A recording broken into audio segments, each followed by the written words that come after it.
লোক সকল ইত্তাকু রাব্বাকুম, তোমরা তোমাদের প্রতিপালক, তোমরা তোমাদের রব আল্লাহ তাআলাকে ভয় করো, আল্লাহ তাআলাকে ভয় করো। কেন ভয় করবেন? ইন্না জালজালাতাস সাআতি শাইউন আযীম।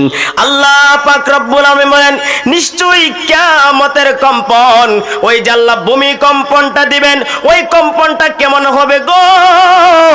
আল্লাহ রব্বুল আলামিন বলেন, নিশ্চয় কিয়ামতের কম্পন বিশাল এক কম্পন। চিল্লায়া বলেন সুবহানাল্লাহ। এই আমার বন্ধুরা, বাবারা, ওই কম্পন যেদিন হবে গো, ওই কম্পন যেদিন ঘটাবেন, আল্লাহ পাকের একজন ফেরেশতা রয়েছে, যে ফেরেশতার নাম হচ্ছে হযরতে ইসরাফিল আলাইহিস সালাম।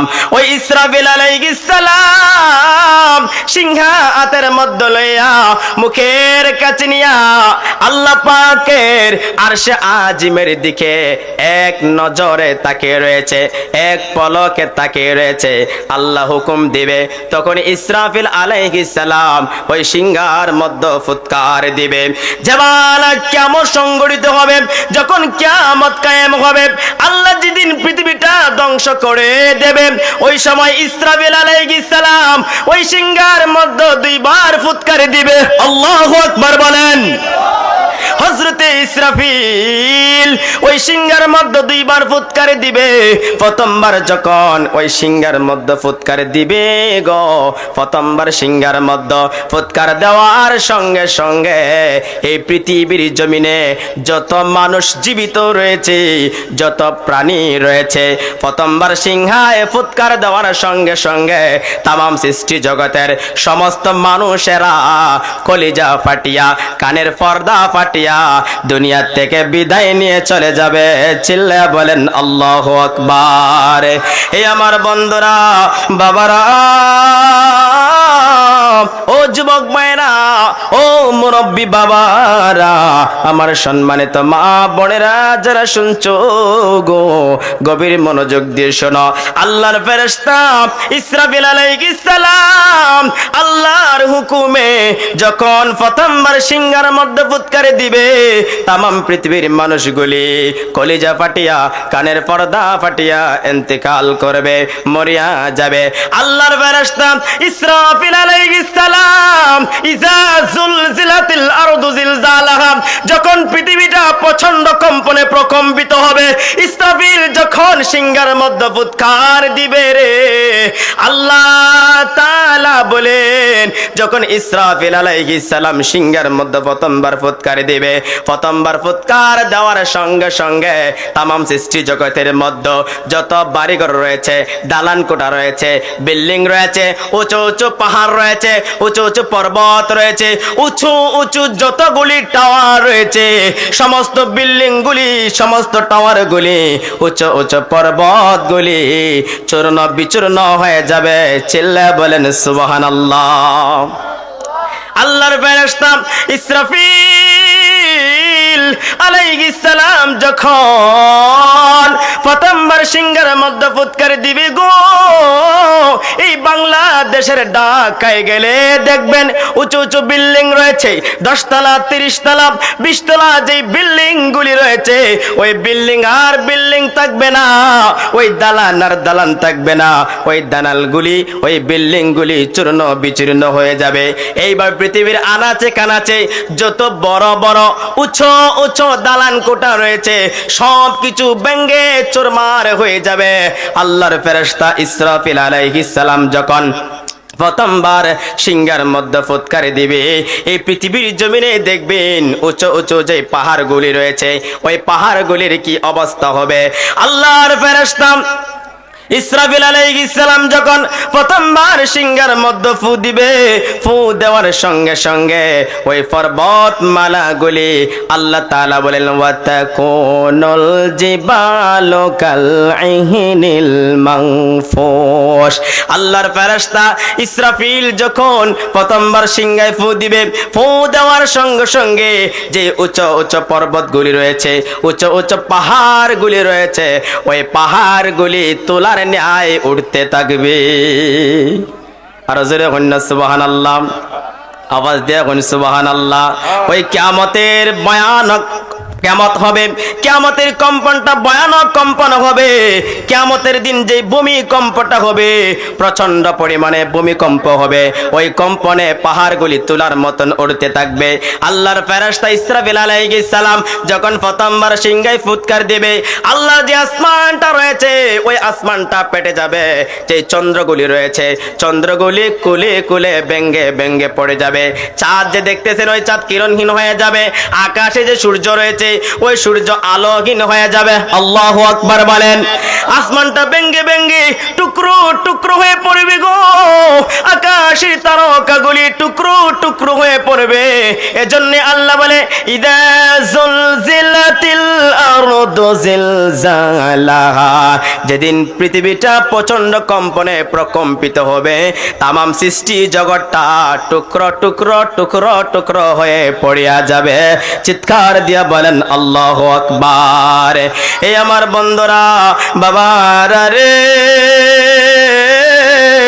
ও যুবক ভাইরা, আমার মুরব্বী বাবারা, আমার সম্মানিত মা বোনেরা যারা শুনছো গো, 2 নম্বরে আল্লাহ রাব্বুল আলামিন বলেন এরপরে কি হবে। দ্বিতীয়বার যখন আল্লাহর ফেরেশতা ইসরাফিল আলাইহিস সালাম সিংহার মধ্যে ফুৎকার দিবে গো, ওই সময় কি হবে? আল্লাহ বলে ওয়া আখরাজাতিল আরদু আসকালাহা। আল্লাহ রাব্বুল আলামিন বলেন আল্লাহর ফেরেশতা ইসরাফিল আলাইহিস সালাম যখন দ্বিতীয়বার সিংহার মধ্যে ফু দিবে, ফু দেওয়ার সঙ্গে সঙ্গে ওয়া আখরাজাতিল আরদু আসকালাহা, এই পৃথিবীর জমিনের ভিতরে, এই জমিনের ভিতরে যা কিছু লুকে রয়েছে ওই জমিন তার বোঝাসমূহ বের করে দিবে। যখন ইসরাফিল আলাইহিস সালাম দ্বিতীয়বার সিংহায় ফুৎকার দিবে, ওয়া আখরাজাতিল আরদু আসকালাহা, জমিন তার বোঝাসমূহ বের করে দিবে। এখন জমিনের বোঝা কি? তাফসীরকারগণ 3টা ব্যাখ্যা লিখেছেন, 3টা কথা উল্লেখ করেছেন। জমিনের ভিতর থেকে কি বের হবে? 1 নাম্বার হইল মুফাসসিরিন কেরামগণ বলেন ওয়া আখরাজাতিল আরদু আসকালাহা, জমিন তার বোঝাসমূহ বের করে দিবে। কি বের করে দিবে? 1 নম্বরে এই জমিনের ভিতরে যত মানুষ মরে যাওয়ার পরে তাদেরকে দাফন করা হয়েছে, যত মানুষদেরকে দাফন করা হয়েছে, সমস্ত মানুষদেরকে ওয়া আখরাজাতিল আরদু আসকালাহা, জমিন তার গর্ভ থেকে, জমিন তার পেট থেকে মৃত লাশগুলি বের করে দেবে। আপনারা কষ্ট হইতেছে নাকি? নাকি ভালো লাগে না? কথা কইুন আপনারা সুবহানাল্লাহ আওয়াজটা জোরে দিউন। আলোচনা কিন্তু আমি কোরআন হাদিস থেকেই বলবো, কাহিনী বলবো না, একটু কোরআন হাদিস থেকে বলবো। আল্লাহ বলেন ওয়া আখরাজাতিল আরদু আসকালাহা, জমিন তার বোঝাসমূহ বের করে দিবে। কি বের করে দিবে? তাফসীরকারগণ লিখেছেন 1 নম্বরে ওই জমিনের ভিতরে, ওই জমিনের পেটের মধ্যে যত মানুষগুলি লুকিয়ে রাখা হয়েছে, যত মানুষগুলিকে দাফন করা হয়েছে, সমস্ত মানুষদেরকে জমিন বের করে দেবে, তার গর্ভ থেকে, তার পেট থেকে বের করে দিবে। 2 নম্বরে তাফসীরকারগণ লিখেছেন ওই জমিনের ভিতরে স্বর্ণ রয়েছে, রূপা রয়েছে, হীরা জহরত রয়েছে। 2 নম্বরে তাফসীরকারগণ লিখেছেন ওই জমিনের ভিতর থেকে, জমিনের পেট থেকে ওই দিন যেদিন পৃথিবীটা প্রচন্ড কম্পনে প্রকম্পিত হয়ে যাবে, যেদিন আল্লাহ পাক কিয়ামত ঘটাবেন, ইসরাফিল আলাইহিস সালাম যখন দ্বিতীয়বার সিংহার মধ্যে ফু দিবে, ওই সময় জমিন তার গর্ভ থেকে, তার পেট থেকে স্বর্ণ রূপাগুলি বের করে দেবে। 3 নম্বরে জমিন তার রেকর্ড বের করে দেবে। আজকে এই শিবপাশার জমিনে, হকুরার জমিনে এই যে ইসলামী সম্মেলন হচ্ছে, মাহফিলে আপনারা আসছেন, বসছেন, এই যে ক্যামেরার মাধ্যমে রেকর্ড হইতেছে কি হইতেছে না? আওয়াজ দেওয়া হইতেছে কি না? এই যে রেকর্ড হইতেছে, এই জমিনও কিন্তু রেকর্ড করে রাখে। এই জমিনের মধ্যে আপনি যা কিছু করবেন, যা কিছু করতেছেন, সব কিছু জমিন রেকর্ড করে রাখতেছে। তাফসীর কারকগণ লিখেছেন ও আখরাজাতিল আরদু আতকালাহা, 3 নম্বরে জমিন তার গর্ভ থেকে, পেট থেকে ওই দিন রেকর্ড বের করে দিবে। চিৎকার দিয়া বলেন আল্লাহু আকবার। সকলে একটু দরুদ শরীফ পড়েন আল্লাহুম্মা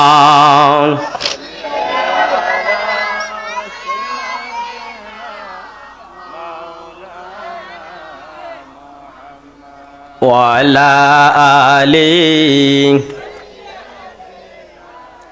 মাওলানা মুহাম্মাদ আল্লাহুম্মা সাইয়্যিদিনা মাওলানা মুহাম্মাদ ওয়ালা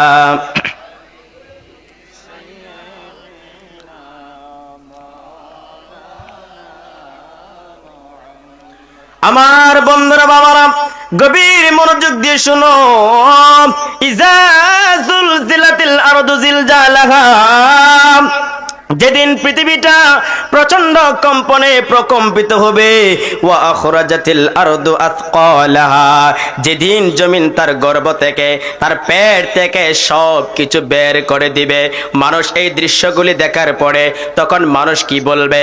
আল্লাহ তাআলা কোরআনে পাকের মধ্যে বলেন ওয়া ক্বালাল ইনসানু মা লাহা, সেদিন মানুষ বলবে এই জমিনের কি হয়েছে, এই জমিনের কি হয়েছে, সব কিছু বের করে দিচ্ছে। ইয়াউমা ইদিন তুহাদ্দিসু আখবারাহা, সেদিন জমিন তার বৃত্তান্ত বর্ণনা করবে। চিৎকার দিয়া বলেন আল্লাহু আকবার। জগতের বন্ধুরা রে,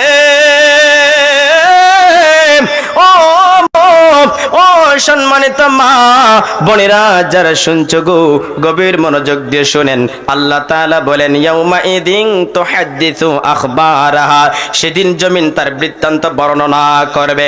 কি বর্ণনা করবে? তাফসীর কারকগণ এই আয়াতের তাফসীর করতে গিয়ে 4টা জিনিসের কথা উল্লেখ করেছেন। এই পৃথিবীর জমিনেও যদি কোনো মানুষ কোনো মারামারি করে, ঝগড়া ফাসাদ করে, ঝগড়া ফাসাদ করলে যখন বিচার সালিস হয়, বিচার যখন হবে তখন কিন্তু সাক্ষীর প্রয়োজন হয় কি হয় না? সাক্ষীর প্রয়োজন হয়। আল্লাহ তাআলা বলেন ইয়াউমা ইদিন তুহাদ্দিসু আখবারাহা, এই পৃথিবীতে আল্লাহ আমাদেরকে পাঠাইছেন, অচিরেই পৃথিবীর জমিন থেকে বিদায় নিয়ে চলে যেতে হবে, আল্লাহর দরবারে দাঁড়াতে হবে। সেই দিন জমিন তার বৃত্তান্ত বর্ণনা করবে। কি বর্ণনা করবে? তাফসীর কারকগণ বলেন 1 নম্বরে ওই দিন জমিন আল্লাহ তাআলার কাছে সাক্ষী হয়ে দাঁড়িয়ে যাবে। আল্লাহু আকবার বলেন। মানুষের বিরুদ্ধে আল্লাহ তাআলার কাছে জমিন সাক্ষী দিবে। 1 নম্বরে জমিন সাক্ষী দিবে। ওই দিন মানুষের জবান আল্লাহ বন্ধ করে দিবেন। মানুষ জবান দিয়ে কথা বলতে পারবে না। আল্লাহ মুখের মধ্যে তালা মেরে দিব গো। ও যুবক ভাই, এই যৌবন বয়স মায়া, এই যৌবন বয়সে কত জায়গায় কত গোপনে কত গুনাহের কাজ করে ফেলেছো, অথচ ওই আল্লাহর কথা তোমার মনে হয় না। আল্লাহকে তুমি ভয় করো না, কিন্তু তুমি হয়তো মনে মনে চিন্তা করো গোপনে গোপনে গুনাহের কাজ করেছি, গোপনে গোপনে চুরি করেছি, গোপনে গোপনে ডাকাতি করেছি, দুনিয়ার কোনো মানুষ দেখতে পায় নাই, তো কি হবে? কিন্তু আল্লাহ তাআলা বলেন দুনিয়ার কোনো মানুষ যদিও দেখতে না পায়, আমি আল্লাহ তো সবই দেখি। কথা বলেন ঠিক কি না? ওই দিন আল্লাহর দরবারে যে জমিনে দাঁড়িয়ে দাঁড়িয়ে হেঁটে হেঁটে আপনি চুরি করতে গিয়েছেন, ডাকাতি করতে গিয়েছেন, গান শুনতে গিয়েছেন, মারামারি করতে গিয়েছেন, গুনাহের কাজ করতে গিয়েছেন, তাফসীর কারকগণ বলেন ওই মানুষের বিরুদ্ধে 4 প্রকার সাক্ষী কাল হাসরের ময়দানে দাঁড়িয়ে যাবে। 1 নাম্বার হচ্ছে জমিন। ওই জমিন সেদিন সাক্ষী দিবে আল্লাহ ওই বান্দা হেঁটে হেঁটে অমুক জায়গায় গুনাহের কাজ করেছে, অমুক জায়গায় চুরি করেছে, অমুক জায়গায় ডাকাতি করেছে, অমুক জায়গায় অমুককে হত্যা করেছে। ওই দিন জমিন আপনার বিরুদ্ধে সাক্ষী দিয়ে দিবে। চিৎকার দিয়ে বলেন আল্লাহু আকবার। তাফসীরকারগণ বলেন 2 নম্বরে আরেকটা সাক্ষী হয়ে যাবে। ওই সাক্ষীটা কি? আল্লাহ আপনার জবানের মধ্যে তালা মেরে দিব, আল্লাহ মানুষের মুখের মধ্যে তালা মেরে দিব। ওই দিন মানুষের অঙ্গ প্রত্যঙ্গ আল্লাহ রব্বুল আলামিনের কাছে সাক্ষ্য হিসেবে দাঁড়িয়ে যাবে, আল্লাহ তাআলার কাছে সাক্ষী দিবে। আল্লাহ তাআলা কোরআনুল কারীমের মধ্যে বলেন, আল ইয়াউমা নাখতিমু আলা আফওয়াহিহিম ওয়া তুকাল্লিমুনা আইদিহিম ওয়া তাশহাদু আরজুলুহুম বিমা কানু ইয়াকসিবুন। ওই দিন 1 নম্বর জমিনে সাক্ষী দিবে, 2 নম্বরে মানুষের অঙ্গ প্রত্যঙ্গ তার বিরুদ্ধে সাক্ষী দিয়ে দিবে। আল্লাহ তাআলা ওই দিন মানুষের জবানের মধ্যে তালা মেরে দিবেন। 1 নম্বরে তার হাত তার বিরুদ্ধে সাক্ষী হয়ে যাবে। ও বাবারা, গভীর মনোযোগ দিয়ে শুনো, এই হাত আল্লাহ তোমাকে দিয়েছে বড় একটা নিয়ামত, কিন্তু এই নিয়ামতের হাত পাওয়ার পরে আল্লাহ তাআলার রাস্তায় এই হাতকে কাজে লাগাও না, ভালো কাজের মধ্যে লাগাও না। ওই দিন তুমি যে যদি এই হাত দ্বারা কোনো পাপের কাজ করিয়া থাকো, গুনাহের কাজ করিয়া থাকো, তোমার বিরুদ্ধে এই হাত সাক্ষী দিয়ে দিবে। আর যদি এই হাত দ্বারা কোনো ভালো কাজ করিয়া থাকো, নেকের কাজ করিয়া থাকো, এই জন্য এই হাত তোমার জন্য আল্লাহর দরবারে সাক্ষী দিবে। আপনার যে 2টা পা রয়েছে, ওই পা হাসরের ময়দানে আল্লাহর দরবারে আপনার বিরুদ্ধে সাক্ষী দিবে গো। এই পা দিয়ে হেঁটে হেঁটে কারারে এই হকর আর মাহফিলে আসছো, কষ্ট করে এই শীতের রাতে হেঁটে হেঁটে মাহফিল শোনার জন্য আসছো, কোরআন হাদিসের আলোচনা শোনার জন্য আসছো। কাল হাসরের ময়দানে ওই 2 পা আল্লাহর কাছে সাক্ষী হয়ে দাঁড়িয়ে যাবে, বলবে, আল্লাহ অমুক বান্দা, আপনার এই বান্দা ওই শিবপাশা হকুরার জমিনে কোরআন হাদিসের মাহফিল শোনার জন্য হেঁটে হেঁটে গিয়েছে, আল্লাহর কাছে আপনার জন্য সাক্ষী হয়ে যাবে। আর যদি এই পা দিয়ে হেঁটে হেঁটে সিনেমা দেখতে যাও, লাইলি মজনুর গান শুনতে যাও, ওই যে আবুল ফাউল করছে কি করছে না, হুজুরে কইছে কি কইছে না, কথা কই না কেরে, ওই আবুলের গান যদি শুনতে যাও, কাল হাসরের ময়দানে আপনার 2 পা আপনার বিরুদ্ধে সাক্ষী হয়ে দাঁড়িয়ে যাবে। আল্লাহ, এই লোক অমুকের গান শুনতে গিয়েছি, অমুক জায়গায় খারাপ কাজ করতে গিয়েছি, এই পা দিয়ে হেঁটে হেঁটে চুরি করতে গিয়েছে, আল্লাহ এই পা দিয়ে হেঁটে হেঁটে রাস্তায় ডাকাতি করতে গিয়েছে, আপনার বিরুদ্ধে আপনার 2 পা কাল হাসরের ময়দানে সাক্ষী হয়ে দাঁড়িয়ে যাবে। এরপরে আমার নবী মুহাম্মদুর রাসূলুল্লাহ সাল্লাল্লাহু আলাইহি ওয়াসাল্লাম হাদিসে পাকের মধ্যে বলেন, সাহাবীরা রে, ও সাহাবীরা, তোমরা জানো নি কাল হাসরের ময়দানে বান্দার অঙ্গ প্রত্যঙ্গ গুলি আল্লাহর কাছে সাক্ষ্য দিবে, তার জবান গুলি বন্ধ হয়ে যাবে। মানুষের যে 2টা চোখ রয়েছে, ওই চোখ আল্লাহর দরবারে সাক্ষী দিবে। এই চোখ দিয়ে যদি আপনি ভালো জিনিস দেখিয়া থাকেন, তাহলে ভালো কথা বলবে। আর এই চোখ দিয়ে যদি কোরআন না দেখিয়া আপনি যদি টিভি সিনেমা দেখিয়া থাকেন, এই চোখ আপনার বিরুদ্ধে আল্লাহর দরবারে সাক্ষ্য দিবেন। এরপরে 4 নম্বরে হচ্ছে আপনার যে 2টা কান রয়েছে, যুবক ভাই, আল্লাহ তোমাকে 2টা কান দিয়েছে, এই 2টা কান বড় নিয়ামতের জিনিস রে। এই কান দিয়া ইচ্ছা করলে মানুষ খারাপ জিনিস শুনতে পারে, আবার ইচ্ছে করলে এই কান দিয়া মানুষ ভালো জিনিস শুনতে পারে। কথা বলেন ঠিক কিনা, আওয়াজ দিয়া বলেন ঠিক কিনা। এই কান দিয়া যদি তুমি কোরআন তেলাওয়াত শুনিয়া থাকো, নাতে রাসূল শুনিয়া থাকো, আজান শুনিয়া থাকো, ইসলামী আলোচনা শুনিয়া থাকো, এই কান আল্লাহর দরবারে তোমার জন্য সাক্ষী হয়ে যাবে। আর যে যুবকেরা গোপনে ইয়ারফোন লাগাইয়া, হেডফোন লাগাইয়া হ্যান্ডে গান শুনেছ, এই বাংলাদেশের নায়িকার গানগুলি শুনেছ, কাল হাসরের ময়দানে কিন্তু এই 2টা কান তোমার বিরুদ্ধে আল্লাহর দরবারে সাক্ষী দিয়ে দিবে। ওই দিন এই জবান বন্ধ থাকবে, আপনার অঙ্গ প্রত্যঙ্গ গুলি আল্লাহর দরবারে সাক্ষী হয়ে যাবে। চিৎকার দিয়া বলেন আল্লাহু আকবার। 3 নম্বরে হচ্ছে আল্লাহ পাকের ফেরেশতাগণ সাক্ষী দিবেন। সুবহানাল্লাহ বলেন। এক নম্বরে জমিন, 2 নম্বরে মানুষের অঙ্গ প্রত্যঙ্গ, 3 নম্বরে ফেরেশতাগণ সাক্ষী দিবেন। এখন কইবেন ফেরেশতা বরকত, আমরা তো ফেরেশতা দেখি না, কিন্তু আল্লাহ পাক রব্বুল আলামিন কোরআনুল কারীমের মধ্যে দলিল দিয়ে দিচ্ছেন 3 নম্বরে যে ফেরেশতা আপনার বিরুদ্ধে সাক্ষী দিবে, আপনার পক্ষে সাক্ষী দিবে। আল্লাহ তাআলা বলেন কিরামান কাতিবিনা ইয়ালামুনা মা তাফআলুন ইন্নাল আবরারা লাফি নাঈম ওয়া ইন্নাল ফুজ্জারা লাফি জাহিম।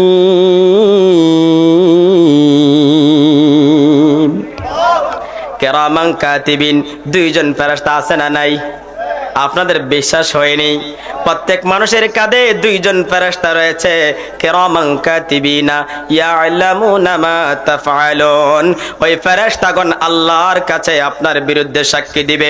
আপনি ভালো কাজ করিয়া থাকলে ভালো কাজের সাক্ষী দিবে, আপনি কোনো গুনাহের কাজ করিয়া থাকলে, মন্দ কাজ করিয়া থাকলে ওই মন্দ কাজের সাক্ষী আল্লাহর ফেরেশতাগণ দিয়ে দিবে। অনেক লম্বা ঘটনা। 4 নম্বরে আপনার বিরুদ্ধে একটা ডায়েরি বের হয়ে যাবে। কি বের হবে? ডায়েরি আছে না নাই? দেখবেন আমাদের সমাজে কিছু মানুষ আছে ডায়েরিতে তাদের মনের কথা লেখে। লেখে কি লেখে না? অনেক কিছু লেখে। অনেকে আলেমরা কোরআন হাদিসের আলোচনা লেখে, অনেকে গজল লেখে, অনেকে গান লেখে। ওইটাকে বলা হয় ডায়েরি। ওইটাকে কি বলা হয়? কথা বলুন, ওইটাকে কি বলা হয়? ডায়েরি। 4 নম্বরে আপনার বিরুদ্ধে আপনার জন্য আল্লাহ তাআলা একটা ডায়েরির ব্যবস্থা করেছেন।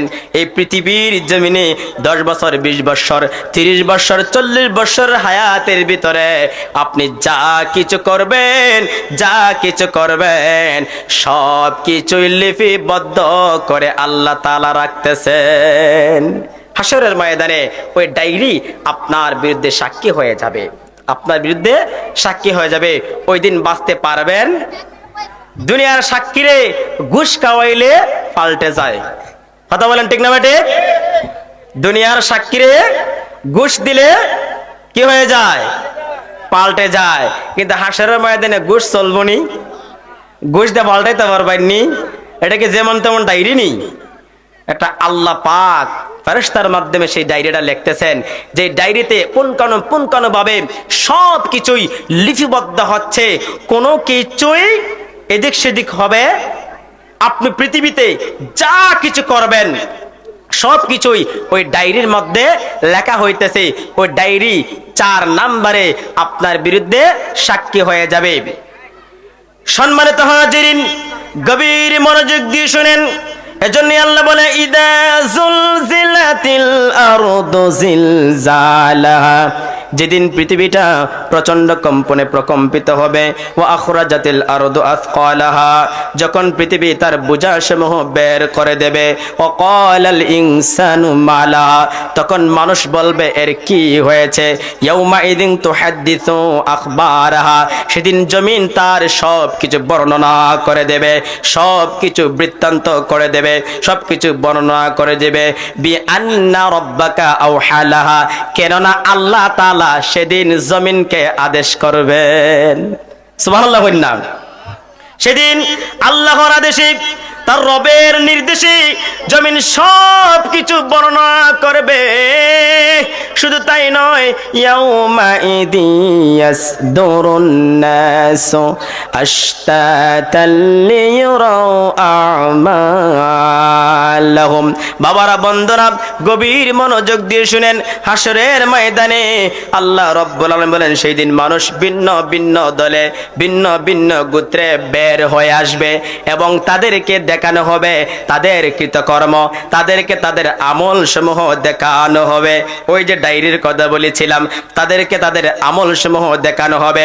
ভিন্ন ভিন্ন দল বলতে তাফসীর কারকগণ বলেন হাসরের ময়দানে 2টা দল বের হবে। একটা দল হবে জান্নাতি, আর একটা দল হবে জাহান্নামী। আল্লাহু আকবার বলেন। এক দল হবে জাহান্নামী, আরেক দল হবে জান্নাতি। লিউরাউ আমালাহুম, তাদের কৃতকর্ম আমল দেখানো হবে। আপনি যদি নেক আমল করিয়া থাকেন, আপনাকে নেক আমল দেখানো হবে গো। আপনি নেক আমলগুলি দেখবেন। আপনি যদি বদ আমল করিয়া থাকেন, গুনাহ করিয়া থাকো, ওই গুনাহটাও দেখানো হবে। ফামান ইয়ামাল মিসকালা যাররাতিন খায়রান ইয়ারা ওয়া মান ইয়ামাল মিসকালা যাররাতিন শাররান ইয়ারা। কেহ অনুপরিমাণ নেক আমল করিলে, কেহ অনুপরিমাণ ভালো আমল করিলে হাসরের ময়দানে তাও সে দেখতে পাবে। আবার কেহ অনুপরিমাণ মন্দ আমল করিলে, গুনাহ করিলে হাসরের ময়দানে তাও সে দেখতে পাবে। অর্থাৎ আপনি যদি জাররা জাররা পরিমাণ নেক আমল করিয়া তা করে বাবা, হাসরের ময়দানে তাও প্রকাশ পাবে, হাসরের ময়দানে তাও আপনাকে দেখানো হবে। আর যদি জাররা জাররা পরিমাণ আপনি গুনাহ করিয়া থাকেন, ওই গুনাহটাও হাসরের ময়দানে প্রকাশ পেয়ে যাবে, হাসরের ময়দানে দেখানো হবে। হাসরের ময়দান এক ভয়ানক ময়দান হবে। আমার নবী যখন হাসরের ময়দানের আলোচনা করলেন, কিয়ামতের আলোচনা যখন করলেন, হযরতে মা আয়েশা সিদ্দিকা রাদিয়াল্লাহু তাআলা আনহা চোখের পানি ছেড়ে ছেড়ে কাঁদতে লাগলেন। আল্লাহর হাবিব ডাক দিয়ে কয়, আয়েশা রে, ও আয়েশা গো, এইভাবে তুমি কেন চোখের পানি ছেড়ে ছেড়ে কাঁদতেছো? আয়েশা বলে, ইয়া রাসূলুল্লাহ, ইয়া হাবিবাল্লাহ, নবী গো, ও মায়ার নবীজি, কাল হাসরের কঠিন অবস্থা দেখে, কাল হাসরের ময়দানের কঠিন পরিস্থিতি শুনে আমার চোখ দিয়ে পানি বের হয়ে গেছে। ইয়া রাসূলুল্লাহ, ইয়া হাবিবাল্লাহ, কাল হাসরের ময়দানে সমস্ত মানুষকে উলঙ্গ অবস্থায় ওঠানো হবে নবী গো, নবী গো, নারী পুরুষ বেটা বেটি সব মানুষদেরকে উলঙ্গ অবস্থায় ওঠানো হবে। ইয়া রাসূলুল্লাহ, ইয়া হাবিবাল্লাহ, নবী গো, আমি জানতে চাই মানুষ কি মানুষের দিকে তাকাইবে না? উলঙ্গ অবস্থায় যখন তারা উঠবে, মানুষ কি একজন আরেকজনের দিকে তাকাইবে না? আল্লাহর হাবিব ডাক দিয়ে কয়, আয়েশা রে, ও আয়েশা, হাসরের ময়দান এমন একটা ময়দান হবে রে, যে ময়দানে মাথার অর্ধ হাত উপরে আল্লাহ পাকের সূর্যটা রয়েছে, ওই সূর্যটা নেমে আসবে, জমিনটা তামা হয়ে যাবে, জমিনটা তামার হয়ে যাবে। ওই সূর্যের তাপে মানুষ যখন ডেকচির মধ্যে ভাত বসায়, আগুন দিয়ে তাপ দিতে দিতে দেখবেন ভাতগুলি টকবক টকবক করতে থাকে। আল্লাহর হাবিব বলে, আয়েশা, ওই অর্ধ হাত উপরে যখন সূর্যটা নেমে আসবে, জমিনটা যখন তামা হয়ে যাবে, জমিনটা যখন তামা তামা হয়ে যাবে, ওরে আয়েশা, ওই দিন সূর্যের তাপে মানুষের মস্তকগুলি, মানুষের মগজগুলি বাতের ন্যায় টকবক টকবক করতে থাকবে। ওই হাসরের ময়দান এমন একটা ময়দান রে আয়েশা, ওই দিন প্রত্যেক মানুষ যার যার আমলের চিন্তা করবে। ওই ময়দানে তার আমল নামা ডান হাতে আসে নাকি বাম হাতে আসে?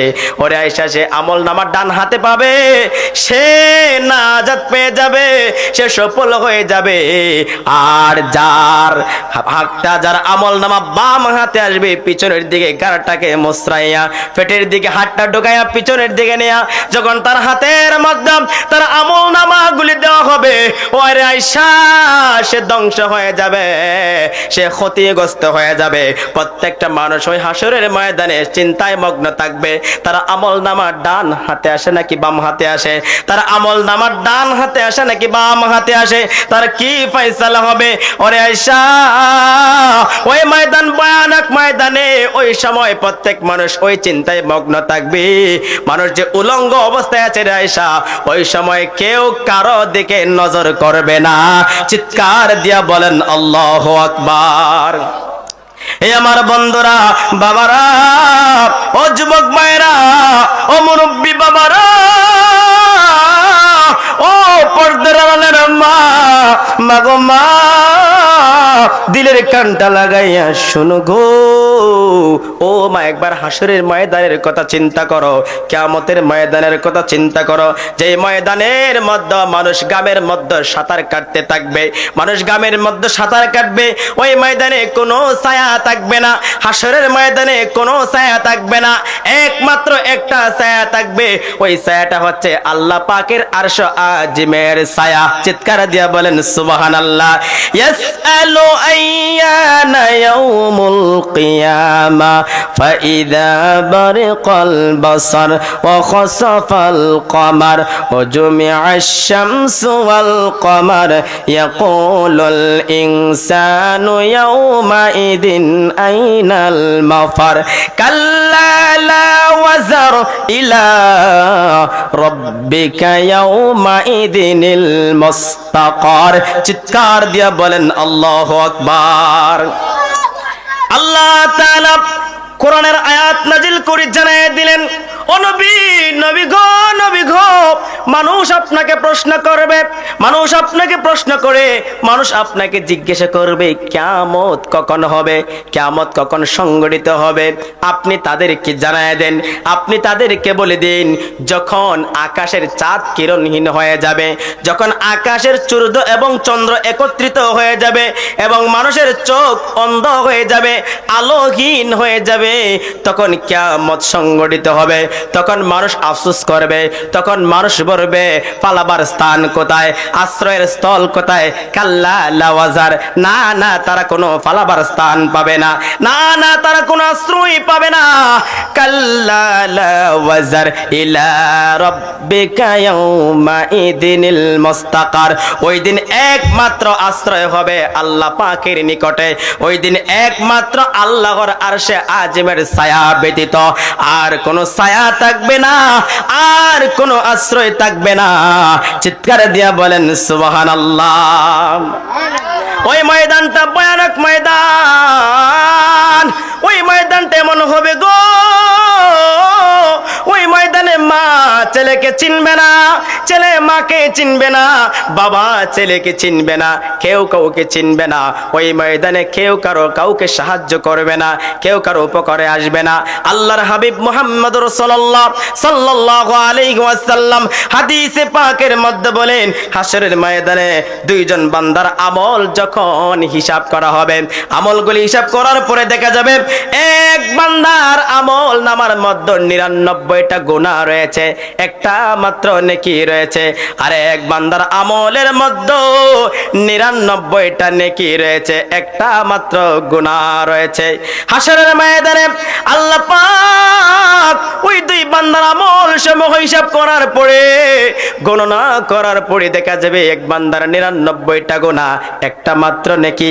আর এক বান্দার 99টা নেকি, একটা মাত্র গুনাহ, একটা মাত্র গুনাহ। রে বাবা, ওই সময় যে ব্যক্তির একটা মাত্র গুনাহ রয়েছে, 99টা নেকি রয়েছে, একটা গুনার জন্য আল্লাহ তাআলা তাকে ডিক্লার দিয়ে দিবেন, আল্লাহ হুকুম দিয়ে দিবেন, আল্লাহ জানাই দিবেন, ওই বান্দাকে তোমরা জাহান্নামে নিয়ে যাও, ওই বান্দাকে তোমরা জাহান্নামে নিয়ে যাও। ওই বান্দাকে যখন জাহান্নামে নিয়ে যাওয়া হবে, আল্লাহর ফেরেশতারা যখন তাকে জাহান্নামের দিকে নিয়ে যাবে, ওই সময় বান্দা ডাক দিয়া বলবে, আল্লাহ তুমি তো রহমান, তুমি তো মেহেরবান। আল্লাহ তুমি আমাকে দুনিয়ায় অনেক সময় দিয়েছিলা আমল করার জন্য, আল্লাহ গো অনেক সুযোগ দিয়েছিলা আমল করার জন্য, কিন্তু সুযোগ থাকার পরও আমল করতে পারলাম না। আল্লাহ একটা নেকির জন্য আজকে জাহান্নামী হয়ে গেলাম, একটা নেকির জন্য আল্লাহ আজকে জাহান্নামের অন্তর্ভুক্ত হয়ে গেলাম। ও আল্লাহ তুমি তো রহমান, তুমি তো মেহেরবান, আপনি আমাকে একটু সুযোগ দিন হাশরের ময়দানে, দেখি আমি হাশরের ময়দানটা তালাশ করে একটা নেকি নিয়ে পাওয়া যায়। আল্লাহ ডাক দিয়ে কই, রে আমার বান্দা, যা যা তোরে সুযোগ দিলাম, দুনিয়ায় তোকে সুযোগ দিয়েছিলাম, আজকে হাশরের ময়দানে তোকে সুযোগ দিলাম, দেখ একটা নেকি নিয়ে কারো কাছে পাস। তখন ওই বান্দা যার 99টা নেকি, একটা মাত্র গুনাহ, ওই একটা নেকির জন্য হাশরের ময়দানে দৌড়াতে দৌড়াতে আরম্ভ করে দিবে। দৌড়াতে দৌড়াতে হঠাৎ তার মায়ের সঙ্গে সাক্ষাৎ হয়ে যাবে। দুঃখিনী মায়ের কাছে ডাক দিয়া বলবে, মা, ও মা, দুনিয়ায় কত আদর যত্ন করেছো, কত মায়া মহব্বত করেছো, অসুখ হয়ে গেলে কত টেনশন করেছো, কত চিন্তা করেছো। মা গো মা, আজকের এই হাশরের ময়দানে একটা নেকির জন্য তোমার সন্তান জাহান্নামে হয়ে গেল, তোমার সন্তান জাহান্নামে হয়ে গেল। মা গো মা, আমাকে একটা নেকি দাও, আমাকে একটা নেকি দাও, আমাকে একটা নেকি দাও। ওই মা ডাক দিয়ে বলবে, রে সন্তান, এই আমার ছেলে রে, তোমার তো হিসাব হয়ে গিয়েছে, কিন্তু আমার হিসাব হয় নাই। লা আদরি, শুধু আফসোস করতেছি। সে আফসোস করে বলবে, লা আদরি, আমি আমার নিজের জন্য টেনশনে আছি, আমি আমার নিজের জন্য টেনশনে আছি, আমি আমার নিজের জন্য চিন্তায় আছি, আমি আমার নিজের জন্য পেরেশানিতে আছি। আমার হিসাবটা কি হবে, আমার ফয়সালাটা কি হবে? আমি তোমাকে একটা নেকি দিতে পারবো না। মায়ের কাছ থেকে নিরাশ হয়ে সন্তান আবার হাসরের ময়দানে দৌড়াতে আরম্ভ করে দিবে গো। দৌড়াতে দৌড়াতে তার বাবার সাক্ষাৎ পেয়ে যাবে, বাবার কাছে চলে যাবে, বাবার কাছে গিয়ে বলবে, বাবা, দুনিয়ার জমিনে আপনি আমার জন্য কত কষ্ট করেছেন, পায়ের মাথার গাম পায়ে ফেলেছেন, রাতকে দিন করেছেন, দিনকে রাত করেছেন। ও বাবা, আমার মুখে খাবার তুলে দেওয়ার জন্য আপনি কত পরিশ্রম করেছেন, কিন্তু এই হাসরের ময়দানে একটা নেকির জন্য গো তোমার সন্তান জাহান্নামে হয়ে গেল। ও বাবা, একটা নেকি দাও, একটা নেকি দাও। বাবা ডাক দিয়া বলবে, রে আমার সন্তান, লা আদরি, আমি আমার নিজের জন্য আফসোস করতেছি, তোমার তো হিসাব হয়ে গিয়েছে, তোমার হিসাব হয়ে গিয়েছে, এখন আমার হিসাব বাকি, এখন আমার হিসাব হয় না, আমার হিসাব হয় নাই। আমি আমার নিজের জন্য টেনশনে আছি, আমি আমার জন্য পেরেশানিতে আছি, আমি তোমাকে নেকি দিয়ে সাহায্য করতে পারবো না, আমি তোমাকে নেকি দিয়ে সাহায্য করতে পারবো না। বাবার কাছ থেকে নিরাশ হয়ে সন্তান, ওই ছেলেটা হাসরের ময়দানে আবার দৌড়াতে আরম্ভ করে দিবে। দৌড়াতে দৌড়াতে আপন স্ত্রীর সঙ্গে তার সাক্ষাৎ হয়ে যাবে, যেই বউয়ের জন্য কত কষ্ট করেছেন, কত পরিশ্রম করেছে। ওই তার বউয়ের কাছে গিয়ে বলবে, রে বউ, আমার একটা নেকির প্রয়োজন, একটা নেকির জন্য আমি জাহান্নামে হয়ে গেলাম, একটা নেকির জন্য আমি জাহান্নামে চলে যাচ্ছি, তুমি আমাকে একটা নেকি দিয়া সাহায্য করবো।